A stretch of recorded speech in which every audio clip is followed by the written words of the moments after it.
इस हफ्ते two wheeler industry से ज्यादा न्यूज नहीं, पर जो भी है मोस्टली मास मार्केट से ही है, जिसकी शुरुआत होती है Bajaj and Triumph joint venture 350 CC model launches से। दरअसल ट्रायम्फ मोटरसाइकिल्स अप्रैल में अपनी पहली 350 सीसी मॉडल शोकेस कर सकता है, जो शायद बॉर्नेविल 1200 का लोअर डिस्प्लेसमेंट वर्जन हो। बॉर्नेविल 350 398 CC single cylinder 4 valve motor से एक छोटे नए डिस्प्लेसमेंट अराउंड 348 सीसी यूनिट के साथ आएगी, जिसके परफॉर्मेंस फिगर्स भी 400 सीसी से कम होने की उम्मीद है। पर 350 सीसी मॉडल्स 400 सीसी से ज्यादा फीचर पैक्ड रह सकती हैं, aside from the safety electronics such as traction control. Without being said, इस मॉडल को लॉन्च करने के पीछे GST 2.0 price reduction up to 350 cc and increase above 350 cc models primary reason है। दूसरी न्यूज ये है कि केटीएम ने किस्का डिजाइन के साथ सालों पुरानी पार्टनरशिप को खत्म कर दिया, जिसका मतलब ये है कि काफी लंबे समय से चले आ रहे ड्यूक या आरसी मॉडल्स के फैमिलियर डिजाइन में अब कुछ बड़े बदलाव आ सकते हैं, which will be extended from the higher displacement to entry level models across the globe.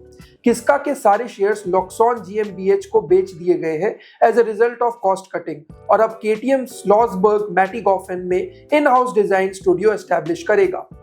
Next news is coming from Bajaj motorcycles, जहां वो आने वाले 4 से 6 महीनों में अपने 125 सीसी से लेकर 250 सीसी मोटरसाइकिल्स के लिए एक सब ब्रांड इंट्रोड्यूस करने वाले हैं, जिसका पहला मॉडल डोमिनार बेस्ड एक 250 सीसी मास मार्केट एडीवी रह सकता है।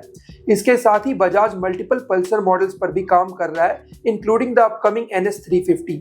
सो in short, a lot is under pipeline this year individually from Bajaj, अगर हम मैनेजिंग डायरेक्टर राजीव बजाज की माने तो। अगली न्यूज है टीवीएस अपकमिंग 450 सीसी मॉडल्स को लेकर, जिसमें एक new patent for the Apache RR 450 by name of tangent RR का पेटेंट और कैमोफ्लेज टेस्टिंग यूनिट्स दोनों ही शामिल हैं।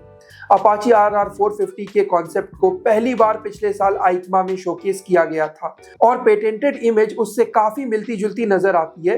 And similar goes with the case of testing unit which will share its platform with the BMW F450 GS and will definitely have a higher power to weight ratio for enhanced cornering precision and overall stability। इस bike का launch next year तक expect किया जा रहा है। अब last but not the least news की बात करें तो रॉयल एनफील्ड अपने BS3 और BS4 मॉडल्स के लिए E20 किट को 1701 रुपीज की प्राइस पर लॉन्च कर चुका है, ताकि उनके सिंगल स्ट्रोक इंजन्स की भी शेल्फ लाइफ को थोड़ा एक्सटेंड किया जा सके and they produce less pollution in comparison. ये किट 500 सीसी मॉडल्स पर भी एप्लीकेबल है, यानी रॉयल एनफील्ड थंडरबर्ड वालों को कुछ और समय मिल जाएगा अपनी बाइक के साथ। आपको कैसी लगी ये वीडियो आप हमें कमेंट्स में बताएं, और ऐसी और इंटरेस्टिंग ऑटोमोटिव कंटेंट के लिए फॉलो और सब्सक्राइब कार बाइक 360।